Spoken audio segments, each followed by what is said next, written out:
Usually in medicine or, science in general, a measurement is it's a cold, hard fact. Like you step on a scale, you get a number. You use a tape measure, you find the exact length. Right. It's objective. Exactly. It's reliable, and you don't really question the tool itself. Yeah, I mean, we completely rely on that certainty. We trust our diagnostics to give us the single, indisputable reality, especially when our health is on the line. But today, we're diving into your provided stack of sources to uncover what is honestly a wild scientific paradox. Yeah.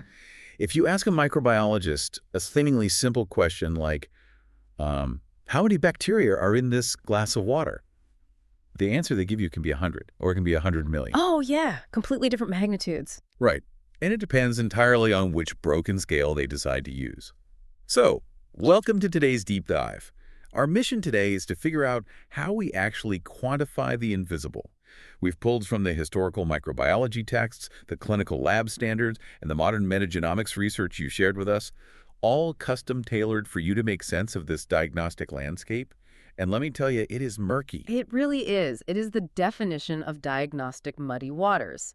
And the reason the numbers fluctuate so violently across your sources is that fundamentally, well, microbiologists are forced into a compromise. Okay, what kind of compromise? They basically have to choose between measuring cells they can physically see, cells that are capable of dividing, or cells that merely exist in a space. And those are three drastically different biological states. Wow. And for you listening right now, you should know this isn't just academic hair splitting going on in some ivory tower. Whether your doctor prescribes the right antibiotic to cure your infection, or whether your town's local drinking water is actually deemed safe for you to consume it, entirely depends on these invisible counting games. It dictates pretty much everything, yeah. So, how did we build a medical system on such shifting sands? Let's unpack this. I think we have to start with how we first managed to see distinct populations of bacteria at all. Yeah, and to understand the present, we really have to go back to Berlin in the 1880s, kind of looking over the shoulder of Robert Koch. Right. He was trying to prove this radical idea at the time that specific microscopic bacteria caused specific devastating diseases, like anthrax and tuberculosis. But to prove that, he had a truly massive identification and counting problem. Because to prove a specific suspect committed a crime, you have to isolate them from a crowded room. You can't just, point at a whole city and say, the murderer's in there somewhere. That was exactly Koch's hurdle. At the time, scientists were growing bacteria in liquid broths. Just a soup. Literally a chaotic microbial soup. If you have 50 different species swimming around in a liquid, you can't isolate a single strain, and you definitely can't count how many you started with. So Koch realized he needed a solid surface. He needed a landscape where one single invisible bacterium could land, lock in place, divide repeatedly, and eventually grow into an isolated visible dot, which is what we call a colony. And he initially tried gelatin for this, Yeah. right? But the sources mentioned that was just a total disaster. Oh, complete mess. Yeah. Because gelatin is a protein. So first, it melts at the warm incubator temperatures that human pathogens actually love to grow in. Oh, of course. Yeah. And second, bacteria produce enzymes that literally digest the gelatin. Yeah. So Koch's solid surfaces were just melting into puddles of digested mush. Gross. But Fanny Hess enters the chat, and she is really the hero of this part of the story. Absolutely. She was the wife of one of Koch's assistants, and she basically solved modern microbiology with a culinary hack. She suggested swapping the gelatin for agar-agar. Right, which was brilliant. Yeah, it's this complex carbohydrate extracted from seaweed that she used to set her homemade jellies. And the structural chemistry of that agar was the absolute game changer here. It doesn't melt until it hits boiling temperatures, so it stays perfectly solid at human body heat. Wow. And even better, almost no bacteria have the enzymes required to digest it. It acts as this indestructible, inert scaffold. So it just sits there. Exactly. Combine Hess's agar with the shallow, stackable glass dishes invented by Julius Richard Petrie, and the foundational tool of microbiology was born. The Petri dish and the agar plate made it physically possible to force invisible bacteria to reveal themselves as countable dots. But, and this is a big but, looking at those dots on the agar created a massive misconception. Because even today, people assume that counting those dots, the colony-forming units, or CFUs, gives you the exact number of bacterial cells that were originally in the sample. Right, and it is a profound misunderstanding. A CFU is never an exact cell count, and that's owing entirely to how bacteria behave physically. Right, they aren't just bouncing off each other. No, they aren't perfectly smooth spheres that repel each other. They are incredibly sticky. They excrete extracellular matrices, they clump together in clusters, or form long, basically unbreakable chains. So a good way to think of it, Hmm. think of a CFU as a household, not an individual. If a clump of, say, 5 bacteria lands on the agar plate together, they don't form 5 distinct colonies. Right, they can't spread out. Yeah, they divide and grow into one massive pile, forming just one single colony. So when you're counting CFUs on a plate, you're really just counting the resulting houses on the street. That's a great analogy. You know, there is at least one living resident inside every house, which is why a CFU count is always a lower bound estimate. It can never be an exact tally of the individual microbes in the neighborhood. Exactly. You are inferring the starting population based solely on the distinct households that managed to build a visible structure. The agar plate was a revolution, but it introduced a brutal new bottleneck into medicine, which was time. Right, because building a visible house takes a while. Yeah. You have to wait days for a single cell to multiply enough times to become visible to the naked eye. Days that you might not have. Exactly. Hmm. If you have a patient with sepsis, or if you're mass-producing a vaccine, you can't tell the bacteria to just hold on for 3 days while you count them. And that clinical demand for speed forced the field to split into two distinct philosophies of counting. You have indirect counting, which relies on growing and inferring, like the plates, Okay. and direct counting, where you bypass growth entirely to physically tally the cells in the moment. So let's break down the mechanics of the direct methods first. Yeah. Because how do you count something you literally can't see? Well, historically, it required a Petroff-Hausser counting chamber. A what? A Petroff-Hausser chamber. Picture a specialized, incredibly thick microscope slide etched with a microscopic grid. Okay, I'm picturing it. You pipe a tiny, mathematically precise volume of liquid onto the grid, look through the microscope, and manually count the physical cells sitting inside the squares. Wow. That sounds tedious. Very, and then you multiply that number up to estimate the total volume. Today, though, we've automated this with flow cytometry. And flow cytometry is wild based on the sources. You're basically shooting lasers at them. I mean, essentially, yes. You use fluid dynamics to force the liquid sample into a single file line, a stream so thin that the bacteria must pass by one at a time. Okay. As they pass a checkpoint, a laser hits them. And based on how the light scatters when it hits the cell, a computer sensor tallies the count. You can count tens of thousands of cells in seconds. That's incredible.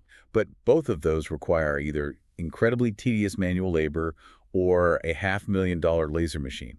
This is where indirect counting comes in, right? Yeah. To solve the problem for the everyday lab. Yes. And the most elegant proxy for counting was developed in 1907 by an American physician, Joseph McFarland.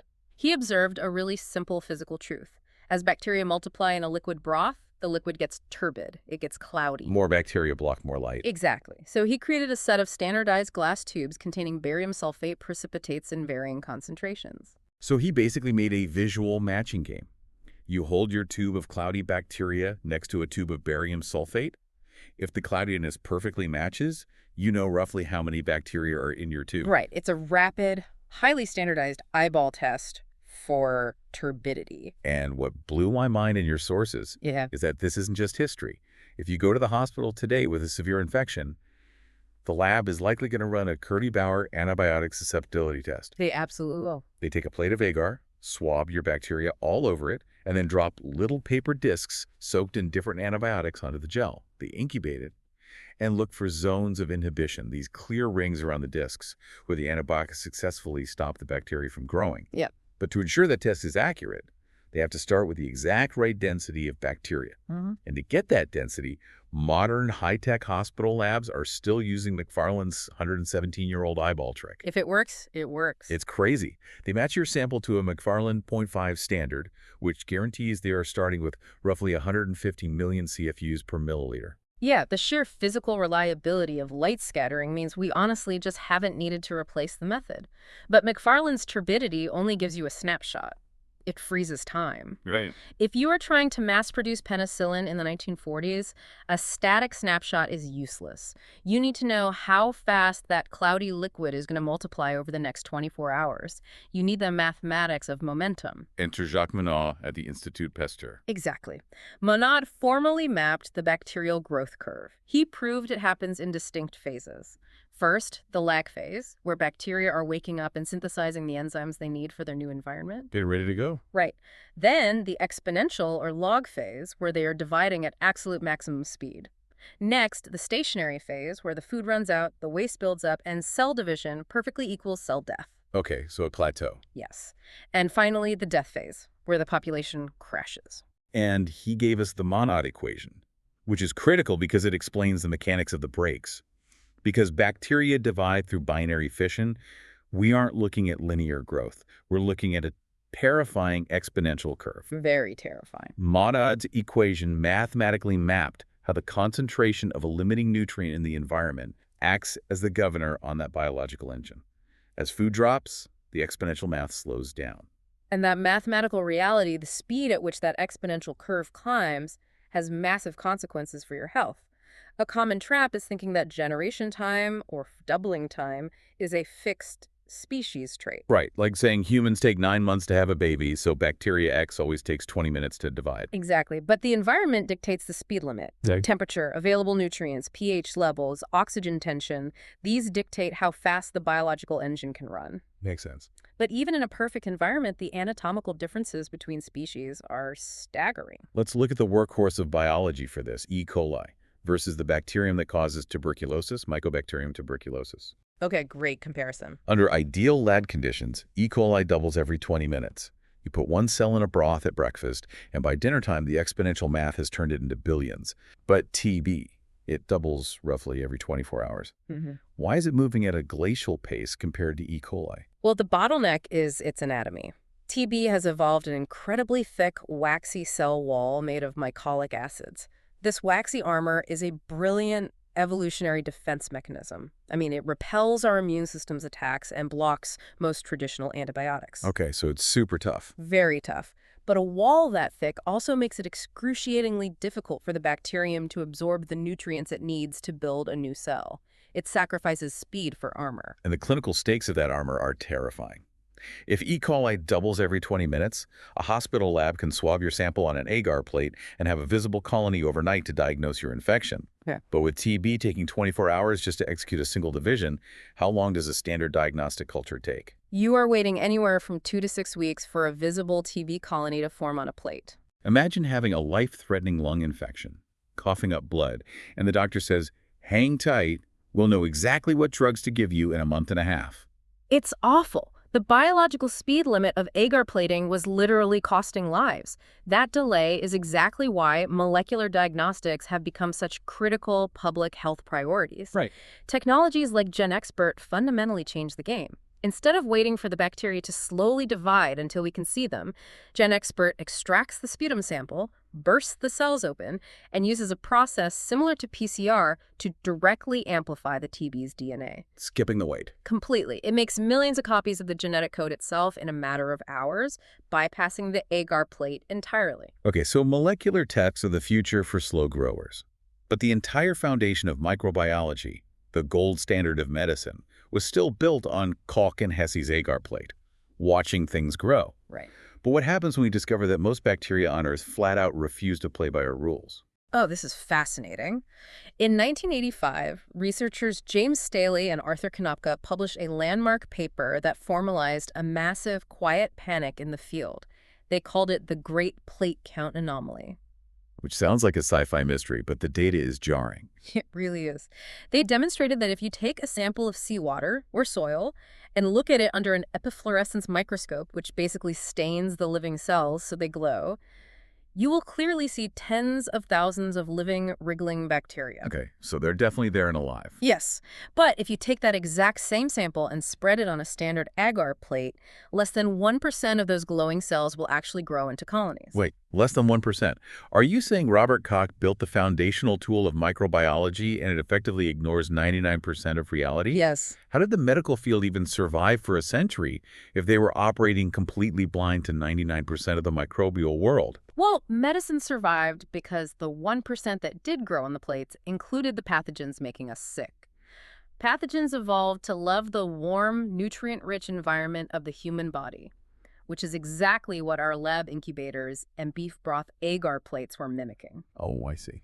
So medicine was working fine. It was the environmental microbiologists, the ones studying oceans, soil, and the global carbon cycle, who realized the tools were completely broken. And this triggered a massive crisis over the very definition of the word growth. It really did. For 100 years, if a cell didn't form a colony on a plate, the assumption was it's dead.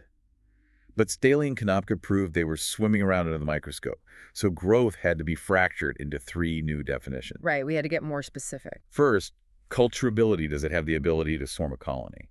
Then, viability, is it alive, metabolizing, and respiring, even if it refuses to form a colony?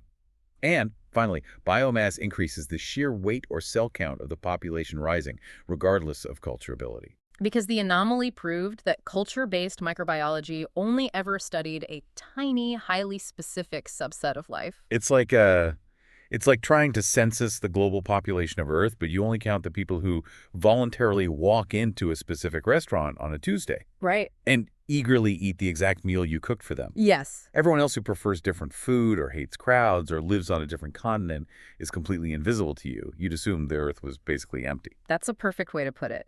And to find the missing 99%, we needed a culture-independent revolution. In the 1980s and 90s, Norman Pace and others completely bypassed the restaurant, to use your analogy. Okay, how? Instead of trying to coax the cells to eat lab food, Pace's team targeted the 16S RNA gene directly from environmental samples. Let's break down the mechanics of that. Why that specific gene? So the 16S rRNA gene codes for a part of the ribosome, which is the protein-making factory essential to all bacterial life. Because it is so critical, it mutates incredibly slowly. It acts as this universal evolutionary barcode. Wow. Pace realized he could extract DNA directly from a bucket of pond water, read these barcodes, and compare them to the known database. When they did this, they found barcodes that didn't match anything ever grown in a lab. So they were identifying organisms solely by their genetic fingerprints, entirely skipping the physical bodies. Exactly. And this is what birthed modern metagenomics, revealing microbial dark matter. Entire phylae of organisms that dominate our planet's chemistry, but have never once been cultured by human hands. It was a triumph of the indirect counting philosophy, really, just pushed to its molecular limit. But missing weird ocean bacteria because they won't eat our lab food is one thing. It's another thing entirely when known, deadly human pathogens suddenly vanish from our agar plates. This introduces a deeply debated concept in your sources, the zombie bacteria. Ah, yes. The viable but non-culturable state, or VBNC. It's one of the most contentious phenomena in microbiology. Why is it so contentious? Well, the core debate is about mechanism. When a known pathogen faces extreme environmental stress, like freezing temperatures, starvation, or the chlorine in a water treatment plant, and it stops growing on plates but still shows signs of metabolism under a microscope, what is actually happening? Right, like, are they actively initiating a specialized genetic survival program to weather the storm, like a bear going into hibernation? Or are we just looking at a dying population and a few stubborn survivors are just circling the drain? Exactly. Microbiologists like James D. Oliver argue forcefully that VBNC is a true biologically programmed survival state. Okay. The cells maintain their membranes, they continue transcribing RNA, they are breathing, but they shut down their division machinery. So if you put them on a nutrient plate, they will not form a colony. They appear dead to standard regulatory tests. But skeptics disagree. Yeah, skeptics argue the term is overused, Yeah. that it's often just a population in the early stages of death. But the public health implications of this debate are massive. Look at Rita Colwell's terrifying discovery with cholera in Bangladesh. Cholera is caused by the bacterium Vibrio cholerae. Colwell's team found that between epidemics, the bacteria didn't actually disappear from the waterways. They entered this VBNC state in the water. Yes, and public health officials were taking water samples, plating them on agar, seeing 0 colonies, and declaring the water safe. It was completely undetectable by the standard culturing surveillance that global health relies on. But the mechanism of resuscitation is the terrifying part. Once a human drank that safe water, the sudden warmth and specific nutrient profile of the human gut reactivated the bacteria's division machinery. The zombie woke up. It's chilling. It was fully capable of causing a deadly cholera outbreak. Think about what that means for you, the listener, in your daily life. When you see a negative standard culture result for a swimming beach or a coliform test for your local drinking water or a swab on a batch of ground beef, a 0 on that plate does not guarantee sterility. Not at all. A 0 on a plate simply means there are 0 bacteria present that are willing and able to grow on that specific agar under those specific conditions. That is wild. That distinction is the bedrock of modern food safety and water quality testing. It is why molecular tests are replacing plates in critical surveillance. And it's not just public health officials who get tripped up by these diagnostic shortcuts. Your sources include a massive cautionary tale for scientists working in labs today regarding that OD600 optical density trick we talked about earlier. Oh, absolutely. Remember how McFarland proved you can estimate bacterial numbers by how cloudy the liquid is? Modern labs do this by shining light through the tube at a wavelength of 600 nanometers and measuring the scatter. Right, and the assumption is that higher optical density directly equals more living cells. But optical density measures light scattering from all physical particles in the path of the beam. So not just the living ones. Nope. A live dividing cell scatters light. A dead, ruptured cell scatters light. Broken cell fragments, protein clumps, random debris, they all scatter light. Relying purely on optical density to count living bacteria is like, well, it's like trying to count how many functioning cars are on a highway in dense fog by just measuring the ambient noise. That's exactly it. You can't tell if you're hearing 100 functioning cars speeding by or a massive grinding pileup of broken engines and scraping metal. It's just noise. If a researcher looks at a highly cloudy tube and assumes they have billions of viable cells, they might be launching an experiment on a tube full of dead zombie debris. Which leads to highly irreproducible research. The relationship between cloudiness and living cells completely shifts depending on whether the bacteria are in Monod's log phase, where cells are plump and dividing, or the death phase, where they are shrinking and lysing. You cannot equate noise with functioning cars without a rigorous calibration curve for that specific strain in that specific exact moment of its growth phase. We've covered a massive amount of ground in your sources today. We started with Robert Koch and Fanny Hess, inventing the agar plate to force the chaotic soup into visible, countable colonies. We explored the mechanisms of flow cytometry and the Monod equation to track the speed and kinetics of that growth. And we challenged the entire system with a great plate count anomaly in the VBNC state, proving that alive and culturable are vastly different biological realities. The incredible part is how much this century-old science still governs the modern world. I mean, the antimicrobial resistance crisis, the AMR crisis that the WHO considers a top global threat, is monitored almost entirely through growth inhibition assays. We are still dropping drugs onto agar and measuring the physical zones where bacteria refuse to grow. Even wastewater surveillance. It became a household topic for tracking COVID-19, but the methodology is deeply rooted in decades of using these exact quantification techniques in sewage to track stealthy outbreaks of polio and cholera before the clinical cases spike. Yeah, the fundamental philosophies of direct versus indirect counting haven't changed, even as the tools shifted from gelatin and microscopes to lasers and DNA sequencing. Which brings us back to that rubber tape measure we started with, the broken scale. As we wrap up this deep dive into your sources, I want to leave you with a final provocative thought to chew on. Our entire global system for discovering new, life-saving antibiotics has historically relied on taking soil samples, plating them on lab agar, and watching bacteria interact, compete, and inhibit each other in real time. Right. But we now know, thanks to the 16S RNA gene in metagenomics, that over 99% of bacteria out there in the dirt and the oceans flat out refuse to grow on those plates. So how many miraculous, world-changing medicines are we currently completely blind to, simply because the microbes producing them refuse to eat the food we're serving? That is the million-dollar question driving the next era of microbiology. Thanks for diving deep with us today. Keep questioning what you can't see.